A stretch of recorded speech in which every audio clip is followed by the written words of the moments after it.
Katika nyakati tunajua kwamba kuna nyakati tatu. Kuna nyakati tatu. Nazo ni kuna wakati uliopita, kuna wakati uliopo, kuna wakati ujao.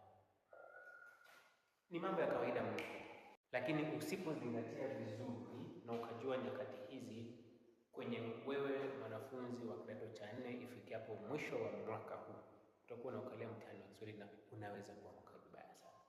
Mfano, hizi nyakati najua kwamba kuna viambishi mahususi ambavyo vinastahili kuwekwa ndiposa kubadilisha nyakati kwenye swali lolote.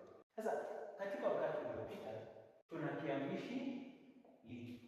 Unaambisha lolote tu, bora tuweke kitendo ambacho kimefanyika. Ukikiambisha na kiambishi li, kitabadilisha hicho kitendo kiwe kilifanyika kwa wakati ambao uliopita.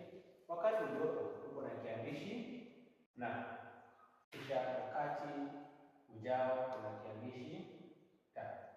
Mifano, tunaona kwamba tukitaka kuandika kwa mfano kitenzi, sisi tunafanya ni wanafunzi. Naam, tunasoma. Sasa tunaanza kuona kitenzi soma. Tukigeuza kiambishi, kugeuza kitenzi hiki katika hali au nyakati mbalimbali. Kwa mfano, kitenzi kilifanyika jana. Je, ulifanya nini jana mwanafunzi?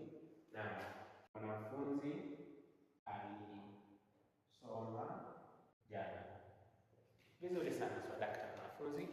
Na sasa hizi unafanya nini? Mwanafunzi anasoma. Inafanyika wakati huu, kisha mwanafunzi atasoma. Tunaona kwamba kitenzi ni soma bado kipo, lakini tumejaribu kukiweka katika nyakati mbalimbali. Kwa mfano, kuna wakati uliopita ambapo mwanafunzi alisoma, kisha kuna wakati uliopo ambapo mwanafunzi anasoma wakati huu, kisha tumepata kuna wakati ujao ambao pia mwanafunzi tunadhamiria kwamba kesho mwanafunzi atakuja na atasoma.